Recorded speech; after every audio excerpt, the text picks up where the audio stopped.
ચલો મિત્રો, આજે આપણે આવી ગયા છીએ રસોડાની અંદર બીજે ક્યાંય. આજે હું રોજ મારા ધર્મપત્ની બનાવીને ખવડાવતા હોય છે.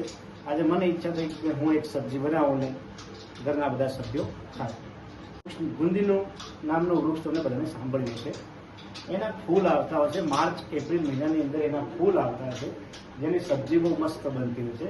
અને એ ફૂલ પાક્યા પછી એના ફળ આવતા હોય છે જેને ગુંદો કહેવાય. અને આ તમને બધાને ખબર છે જેનું અથાણું બને છે. પણ એના પહેલા જે ફૂલની એક મસ્ત સબ્જી બને છે એ હું આજે બનાવવા જઈ રહ્યો છું.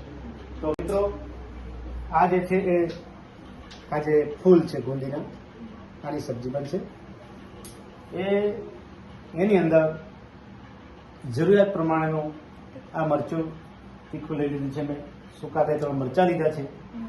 જરૂરિયાત પ્રમાણે દળાયેલું થોડું મરચું નાખવાનું, હળદર, મરચાં પાવડર, ભૂકી બધું નાખી દેવાનું. ચલો આપણે એને પહેલાં શરૂઆત કરી નાખીએ. ચલો, આ તેલ નાખી દીધું મેં. જરૂરિયાત પ્રમાણેનું તેલ નાખી દીધું. તેલ બરોબર ગરમ થઈ જાય એટલે બીજા મસાલા હું એની અંદર ઉમેરતો દઈશ. ચલો આપણે આ મરચાં નાખી દઈએ. તો આ મરચાં નાખી, હળદર ઉમેરી દઉં છું પેસ્ટ, દાણા પાવડર પણ જરૂરિયાત પ્રમાણે દાણા પાવડર નાખી દેવાનું. લીલું મરચું પણ લીધું છે. હવે થોડો પાણીમાં પીવું જાય છે. હવે આ મસાલો પણ આપણો રેડી થઈ ગયો છે. એને આપણે અંદર નાખી દઈશું.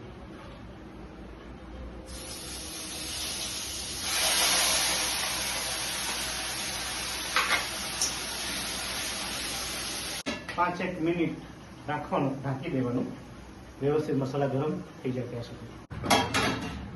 મસાલો આપણો ગરમ થઈ ગયો છે.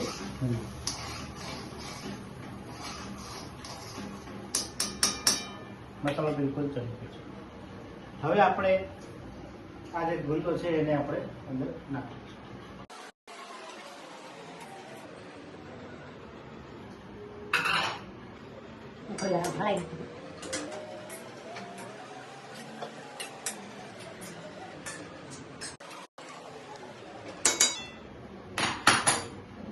થોડી વાર પછી આમ ફરીથી ઢાંકી દેવાનું.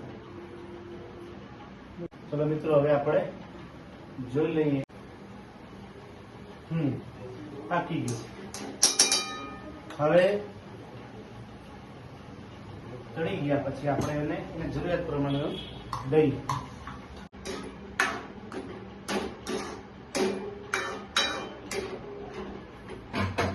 હવે એને થોડી વાર ઉકળવા દેવા. આપણું શાક તૈયાર થઈ ગયું છે. એનો આપણે ટેસ્ટ કરી લઈએ ખરેખર કેવી સબ્જી બની. શાક આપણું તૈયાર થઈ ગયું છે. આપણે એનો હવે ટેસ્ટ કરી લઈએ.